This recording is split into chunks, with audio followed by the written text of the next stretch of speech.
Je suis Philippe Siès et je vais vous présenter donc un petit peu quels sont les derniers résultats de ce groupe qui s'appelle le Global Carbon Project, qui regroupe pas moins d'une 150 scientifiques dans différents instituts de recherche et donc qui a bénéficié d'un soutien important en fait du programme Climate Change de la fondation BNP Paribas, principalement pour la mise en ligne des données sur les émissions.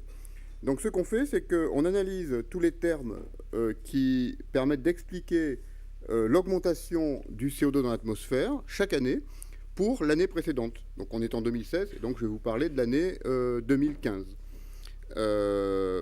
Pourquoi se focaliser sur la compréhension de l'augmentation du CO2? Simplement parce que, d'une part, elle est liée aux activités humaines, et c'est la principale cause du changement climatique. Alors en 2015, le CO2 a dépassé pour la première fois dans pratiquement toutes les stations du monde, on a plusieurs stations dans l'atmosphère, la valeur un petit peu seuil de 400 parties par million dans l'atmosphère. Et en même temps, l'année 2015 a été aussi une année particulièrement chaude. Ça fait 7 années en fait consécutives où la température de l'année suivante est toujours plus forte que celle de l'année précédente. Un réchauffement particulièrement élevé en 2015 à cause en fait du développement d'un phénomène climatique qui s'appelle El Niño, qui conduit à des valeurs plus chaudes et aussi plus de sécheresse, notamment sur les régions tropicales. Et alors, si on ne regarde pas l'augmentation du CO2, mais en fait la vitesse à laquelle le CO2 augmente, donc vous prenez votre augmentation de concentration et vous calculez en fait la différence de CO2 entre chaque année, entre par exemple le 1er janvier et le 31 décembre. On appelle ça le taux de croissance de CO2. Et alors, on mesure le CO2 depuis le début des années 60. Donc, on peut regarder la vitesse d'accumulation dans l'air depuis 1960 jusqu'en 2016. Et comme les émissions de carbone fossile est liée à l'usage des sols, la déforestation augmente au fil du temps, la vitesse à laquelle le CO2 augmente dans l'atmosphère s'accroît aussi. On a une accélération, si vous voulez, du CO2 dans l'atmosphère. Et ce qui est intéressant, c'est qu'en 2015, en fait, on a atteint en fait, un record pour le taux d'accumulation du CO2. Les années records sont en général associées donc, à l'arrivée ou la présence de ces événements El Niño qui conduisent à la fois à une perte en quelque sorte d'absorption par la végétation. Et alors, notre laboratoire, on fait des mesures sur le long terme dans un îlot qui s'appelle l'île d'Amsterdam, qui se trouve à 40 degrés sud, donc entre l'île de la Réunion et le continent antarctique.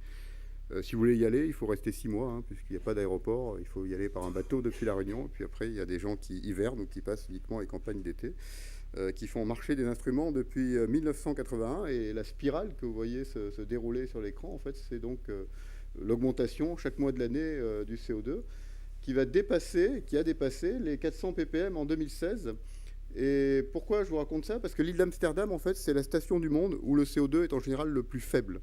Donc quand on a dépassé 400 ppm à l'île d'Amsterdam, ça veut dire qu'il est dépassé pratiquement partout. Et à la station la plus longue qu'on a, qui est la station de Mauna Loa, si vous regardez l'évolution du CO2 entre janvier et décembre, il y a un cycle saisonnier, il y a un petit peu moins de CO2 en été qu'en hiver, on comprend bien pourquoi, c'est lié à l'activité saisonnière de la végétation.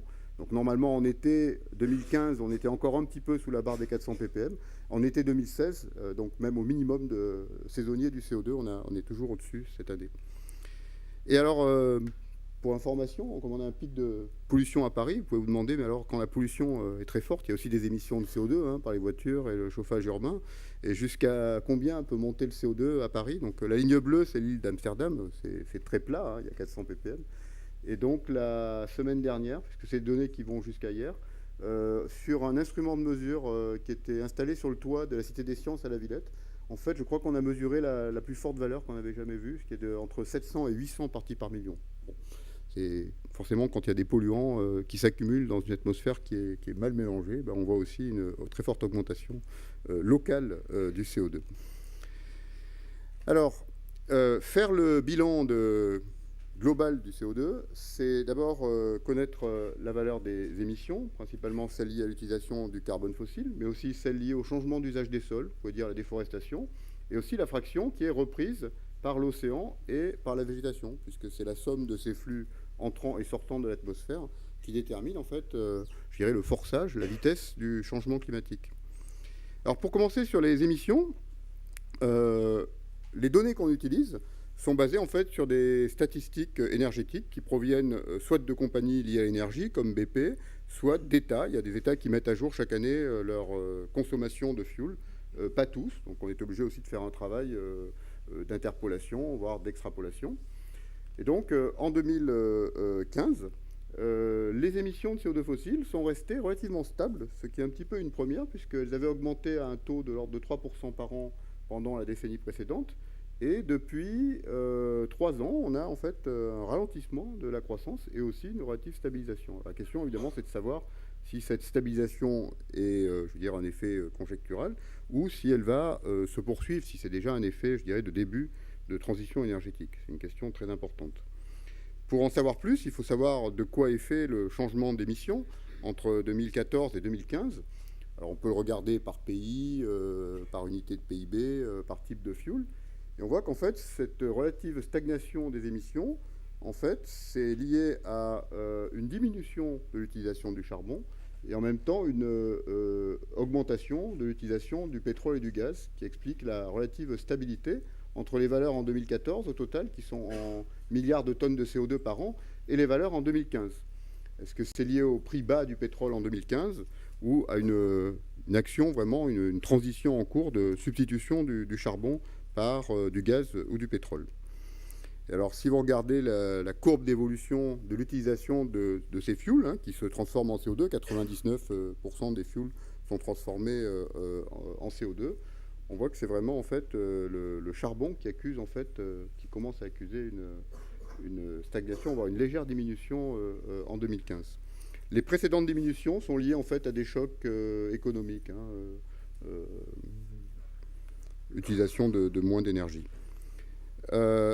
Si vous regardez la consommation énergétique par type de fuel, en incluant aussi des énergies renouvelables, on voit en fait aussi cette diminution ou stagnation d'utilisation du charbon. Par contre, une continuité hein, dans l'utilisation, dans la croissance de l'utilisation de l'énergie à base du pétrole, du charbon, et aussi, c'est peut-être ça qui est le plus spectaculaire, une croissance très forte, même si on part de très bas, hein, pour les énergies renouvelables. Alors je crois que ça c'est en énergie consommée.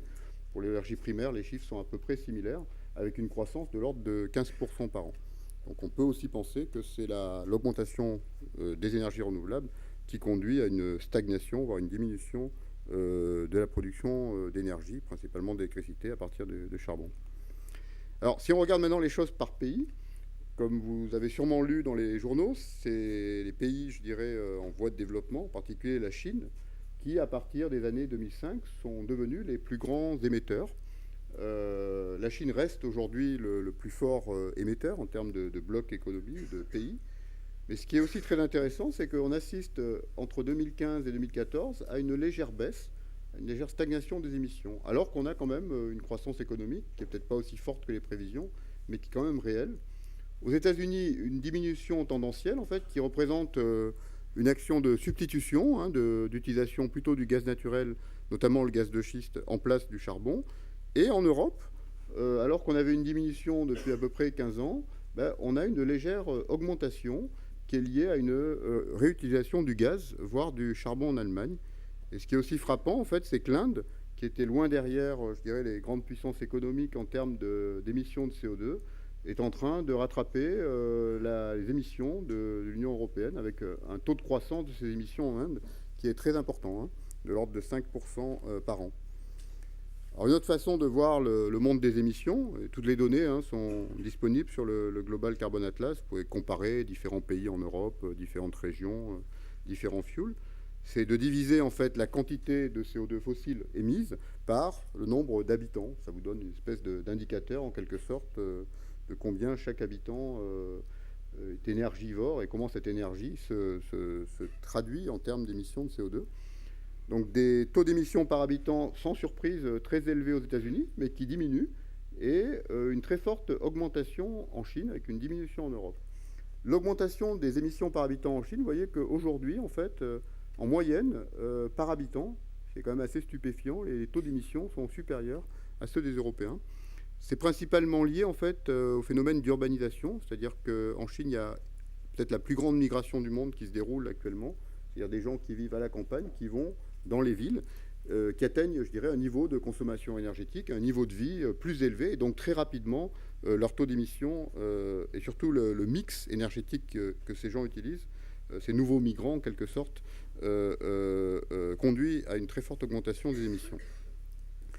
L'autre terme important de l'action de l'homme sur les émissions de CO2, donc en haut vous avez les émissions fossiles qui aujourd'hui sont dominantes, et le terme en marron, c'est les émissions liées en fait à l'utilisation des sols, principalement pour l'agriculture, principalement liées à la déforestation. Alors, dans la première moitié du XXe siècle, que vous ne voyez pas, les émissions liées à la déforestation, les pertes de carbone et de biomasse qui sont décomposées et émises en CO2, étaient plus importantes, faisaient jeu égal avec les émissions fossiles. Aujourd'hui, on est à moins de 10% pour ces émissions. Et surtout, pendant la décennie des années 2000, elles ont été plus faibles que pendant les décennies précédentes, principalement liées en fait à une politique plus dure du gouvernement brésilien pour réduire en fait l'utilisation un petit peu sauvage des forêts, des espaces naturels en Amazonie. Et en 2015, ces émissions de déforestation, elles étaient bizarrement plus élevées qu'en 2014. Alors pourquoi? Parce qu'en fait, on compte, lorsqu'on fait ces synthèses, qui sont basées sur des compilations de statistiques agricoles, mais aussi des données d'observation de la Terre, notamment des satellites qui permettent de très bien suivre les surfaces de chaque type d'écosystème qui change au fil du temps. En fait, à chaque fois que vous avez un climat relativement sec dans une région du monde qui est un peu spéciale, qui est en fait l'Indonésie, aussi la Nouvelle-Guinée, eh bien, pendant ces épisodes secs, ces El Niño, notamment en 98, mais aussi en 2015, vous avez en fait un surplus de perte de carbone qui est lié à un processus un petit peu spécial qu'on trouve que dans cette région du globe, qui sont des feux sur de la tourbe. Alors la tourbe, je ne sais pas si vous avez vu de la tourbe en Irlande, normalement il y en a dans les pays du Nord, hein, ça peut être jusqu'à 10 mètres de matière organique, et cette matière organique est maintenue parce que tout est plein d'eau. Hein, simplement, lorsqu'on assèche ces tourbes, ici des tourbes tropicales, eh ben, ça peut brûler, et comme c'est pratiquement à 95% du carbone, c'est comme du charbon, hein, ça va brûler. Ça peut brûler pendant des mois, et c'est ce qui s'est passé, un événement de très forte amplitude en 98, et aussi en 2015. On ne voit pas très bien sur la photo, mais vous avez en fait je veux dire, un champ qui est cultivé sur de la tourbe, qui est en train de brûler. C'est des combustions relativement lentes. Donc on peut se demander quelle est la contribution finalement de cet événement particulier sur l'augmentation des émissions.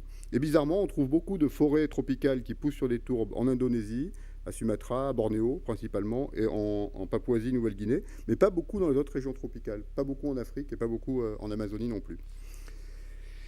Voilà. Alors le bilan de carbone global entre la décennie 2006-2015, c'est principalement des émissions fossiles, un petit peu pour de déforestation, et à peu près la moitié des émissions s'accumulent dans l'atmosphère, c'est-à-dire donne un taux de croissance du CO2 dans l'atmosphère.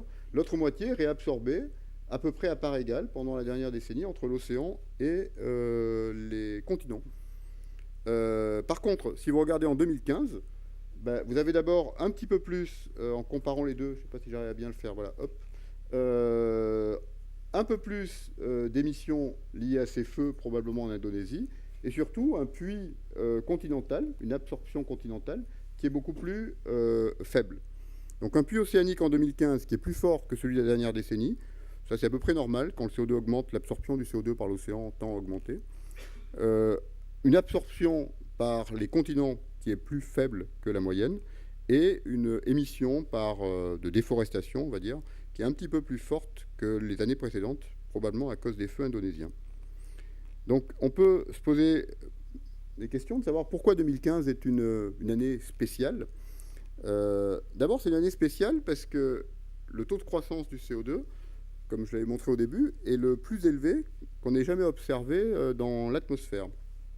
Et donc, si le taux de croissance est élevé et que les émissions sont relativement stables, ça veut dire qu'on a un affaiblissement, en fait, de la capacité de notre planète, l'océan et les continents, à absorber les émissions.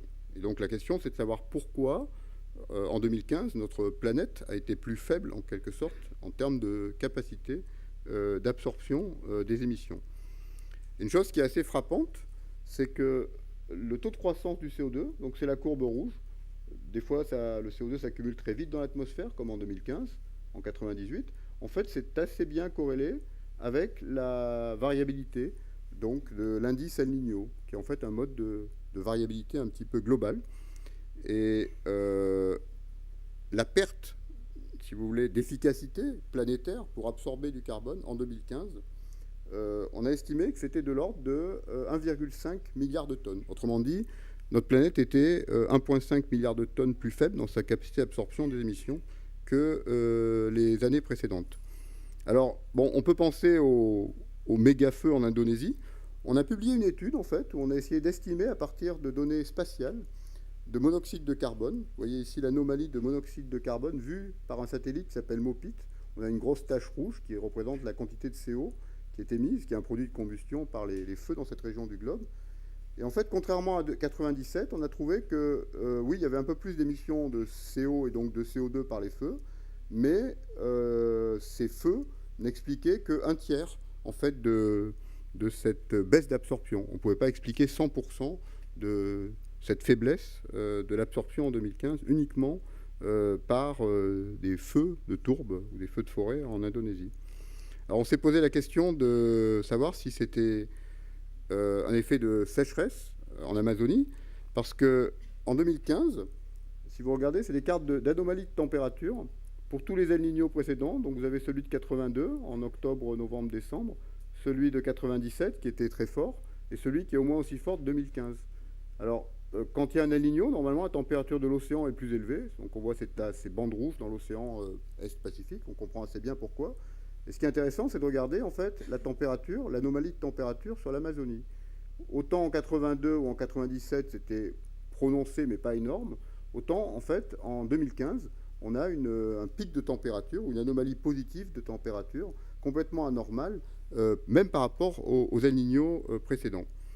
Et donc, on est en train d'analyser l'effet de ces températures anormales et de cette sécheresse anormale, notamment sur les régions tropicales, en particulier sur l'Amazonie, sur l'affaiblissement de ces puits de CO2. Fort heureusement, le gros El Niño est en train de passer. Il est même déjà passé. Là, vous avez le pic de l'indice El Niño de... Pas pourquoi le pointeur ne marche pas. De 2015 sur la droite. Et on est en train, en fait c'est terminé, on est en train de rentrer dans une période La Niña qui a le mérite d'être plus froide et aussi plus humide. Donc en même temps, en 2015, on a une planète qui baisse sa capacité d'absorption des émissions de manière significative, probablement dans les tropiques. Et ce qu'on a trouvé un peu paradoxal, c'est que si on regarde l'activité de la végétation planétaire, notamment avec des indices de végétation, c'est-à-dire finalement la couleur ou l'intensité de la couleur verte de la végétation, qu'on suit depuis une trentaine d'années avec différents systèmes d'observation spatiale, paradoxalement, alors que c'est une année faible pour l'absorption du CO2, 2015, c'est l'année la plus verte qu'on a jamais observée, notamment dans l'hémisphère nord. On aurait envie de faire un lien simple en disant si notre planète verdit, normalement sa capacité d'absorption du CO2 devrait augmenter. Eh bien, ce n'est pas le cas. Donc les analyses préliminaires que nous avons faites de ce paradoxe, pourquoi c'est beaucoup plus vert que d'habitude et en même temps ça absorbe moins de carbone, ça suggère en fait que lorsque vous avez un printemps très vert, effectivement au printemps vous avez une absorption de CO2 plus forte. Simplement, imaginez par exemple des arbres décidus ou des herbacées. Ce que vous gagnez au printemps, vous le perdez à l'automne. Et donc, vous avez une décomposition finalement de la matière organique produite au printemps qui compense pratiquement votre gain. Donc, vous avez un gain rapide suivi d'une perte rapide dans la même année. Et ce n'est pas ça qui permet d'expliquer une absorption plus forte. Bon, il y a plusieurs travaux qui sont en cours là-dedans. Pour conclure, un petit peu comme c'était le titre de la conférence, où on en est donc de la trajectoire des émissions par rapport à des objectifs climatiques.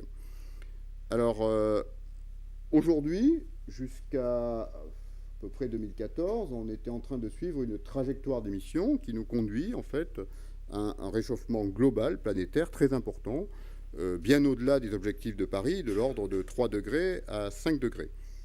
Si on veut faire l'objectif de 2 degrés, on voit qu'il faudrait que les émissions se stabilisent dans peu de temps, dans la décennie actuelle, et ensuite, et ça c'est vraiment très important, qu'elles diminuent pendant tout le siècle prochain. C'est-à-dire qu'on ne peut plus se permettre ensuite de les augmenter. Si on regarde la trajectoire dans laquelle finalement les gouvernements se sont engagés après l'accord de Paris, on voit qu'il y a des progrès à faire, puisque si on suit les NDC, donc les communications nationales des efforts finalement de projection d'émissions jusqu'en 2030, on est parti pour un réchauffement de l'ordre de 2,8 à 3 degrés. On n'est pas sur 2 degrés, mais on s'écarte déjà d'un climat plus élevé que 3 degrés. Donc finalement, c'est relativement simple. On peut présenter un objectif de réchauffement climatique, on peut le traduire en termes de quotas de carbone à émettre, parce que le dernier rapport de l'IPCC, du GIEC, a montré qu'il y a une très bonne linéarité entre, je dirais, le réchauffement qu'on veut avoir et la quantité cumulée totale de carbone qu'on va mettre dans l'atmosphère, en incluant bien sûr l'action des puits de carbone, et en espérant qu'ils vont continuer à absorber globalement la moitié des émissions. Enfin, l'incertitude sur les puits de carbone est inclus dans ce calcul. Donc si on veut faire 1,5 degré qui est mentionné dans l'accord de Paris, ça veut dire un quota d'à peu près 2,2 trilliards de tonnes de CO2. Si on veut rester à moins de 2 degrés, avec une certaine probabilité de l'ordre de 60%, là, on peut aller jusqu'à 2,9. Mais ces 2,2 et ces 2,9, la mauvaise nouvelle, c'est que c'est depuis le début de la révolution industrielle, depuis 1750. Aujourd'hui, on a déjà à peu près émis 2,2. Donc ça vous montre bien que l'objectif de 1,5 degré, à moins d'arrêter pratiquement d'émettre aujourd'hui, c'est un objectif qui est inscrit comme un best effort dans l'accord de Paris, mais honnêtement, je ne vois pas du tout comment, à moins d'une transition sociétale et énergétique majeure dans les 3 prochaines années, c'est un objectif qui peut être atteint. Ça revient encore à émettre 4 ans au rythme actuel, et après à s'arrêter, tout le monde doit s'arrêter instantanément. 2 degrés, on voit que ce n'est pas facile, puisque aujourd'hui, sur les intentions des pays, on part plutôt sur du 3 degrés, il y a vraiment un effort significatif à faire, et on voit qu'on a à peu près un quart de tout ce qui a été émis qui reste à faire, et ça, si on ne fait rien, c'est 20 ans d'émissions, mais bon, on a quand même la possibilité de rester dans cette, je dirais, cette enveloppe qui nous permet de respecter un climat à 2 degrés. La mauvaise nouvelle là derrière, c'est que si on compare cette quantité totale qu'on doit émettre ou qu'on peut émettre pour observer ou respecter un certain objectif climatique, on peut dire oui, c'est limité parce qu'il n'y a pas assez de réserves, mais malheureusement, en fait, les réserves de carbone fossile sont entre 5 et 25 fois plus grandes que l'amplitude du secteur rouge sur le camembert. Ça veut dire que si on veut, évidemment, on peut faire 4, 5, 6 degrés rien qu'en utilisant du carbone fossile. Ce n'est pas ce qui manque malheureusement dans l'écorce terrestre. Donc en conclusion, est-ce qu'on peut rester en dessous de 2 degrés avec, je dirais, les taux d'émission et les systèmes énergétiques actuels? La réponse est malheureusement non, il faut être réaliste. Maintenant, technologiquement, la réponse est oui, c'est-à-dire qu'on peut arriver à fournir de l'énergie pour chaque personne de la planète sans ou en émettant moins de CO2, mais ça représente un effort significatif qui fera appel, je pense, à une transformation sociétale relativement radicale. Nous, scientifiques, on peut évidemment mesurer chaque année les émissions, l'impact des puits de carbone, mais ça sera à la fin, finalement, la société, les dirigeants de la société aussi, qui devront prendre des décisions importantes dans les années à venir. Et ce qui est un petit peu différent entre l'accord de Paris et celui de Copenhague, c'est qu'à Copenhague, c'était un système un petit peu top-down, où on essayait de se mettre d'accord, on n'a pas réussi, sur des quotas que chaque pays devait respecter. Là, c'est un petit peu différent, puisqu'on part sur un système bottom-up, où chacun déclare ses efforts, et lorsqu'on n'est pas sur l'objectif global, on va essayer collectivement d'améliorer les efforts, et ça a le mérite, en fait, d'associer à des objectifs climatiques non seulement, je dirais, la puissance publique, les gouvernements, mais aussi toute la société civile et le secteur privé. Et donc là, je pense que le secteur privé, en particulier le secteur d'investissement bancaire, a un véritable rôle à jouer pour rendre possible cette transition climatique. Ce qui est important aussi, ça je n'avais pas de planche pour le mentionner, c'est que ces déclarations, ces objectifs climatiques que tous les pays ont commencé à proposer, ils vont que jusqu'en 2030. Et vous avez bien vu que si on veut faire 2 degrés, en fait, il faut un plan de décarbonisation jusqu'en 2100.